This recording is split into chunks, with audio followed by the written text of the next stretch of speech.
Elle est née le 10 août 1916 à Caluire-et-Cuire, à côté de Lyon.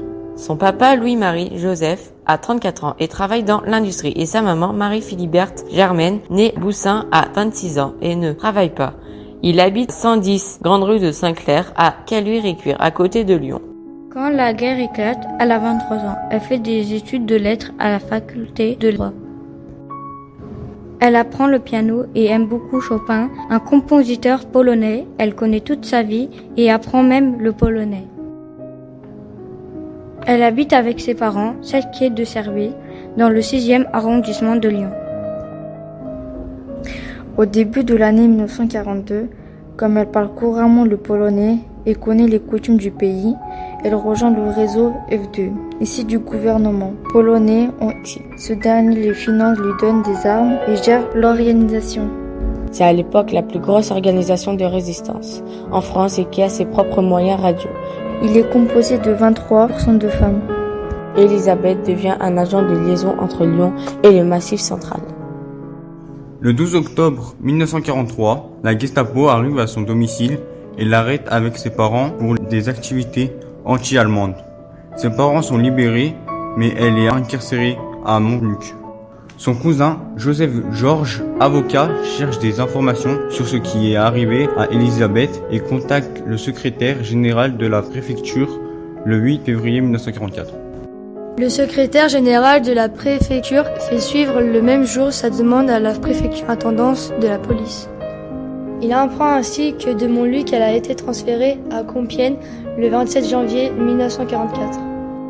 Des échanges entre le préfet du Rhône et M. Brinon, ambassadeur français des territoires occupés, confirment son incarcération à Compiègne, à qui il y a peu d'informations données sur elle. Elle est déportée le 31 janvier 1944 au camp de Ravensbrück, au nord de l'Allemagne. Elle a le matricule 27 889. Elle est affectée à un commando de travail et il restera jusqu'à la libération du camp. Elle est libérée par la Croix-Rouge le 22 avril 1945. Après avoir été soignée, elle rentre en France le 25 juin 1945.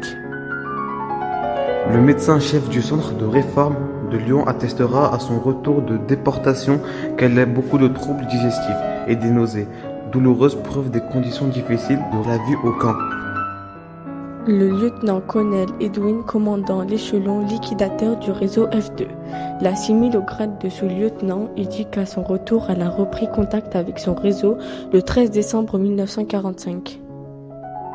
Le 2 octobre 1945, elle est décorée par le gouvernement polonais de la Croix du Mérite, en argent avec glaive, pour ses actions en faveur de la résistance polonaise. En 1946, une enquête est faite suite à une interrogation de l'amicale des déportés de Ravensbrück sur ses activités, mais grâce à plusieurs témoignages, elle confirme son implication. Monsieur Paul Rocher confirme qu'elle est membre de l'association des rescapés de Montluc, ainsi que de la France résistante sous le numéro 328, et que d'après les témoignages, on ne peut pas mettre en doute sa qualité de déportée politique. Elle se marie le 27 septembre 1952 à Lyon avec Marie-Joseph Antoine Schmitz et a 2 garçons. Elle est officiellement homologuée comme DIR, c'est-à-dire déportée, internée, résistante, et FFC, Force française combattante. Le 3 décembre 2003, Elisabeth Georges Schmitz décède à Lyon. La mairie du 6e arrondissement donne son nom à un espace à l'angle du quai de Serbie où elle habitait avec ses parents par décision du conseil municipal du 10 septembre 2019.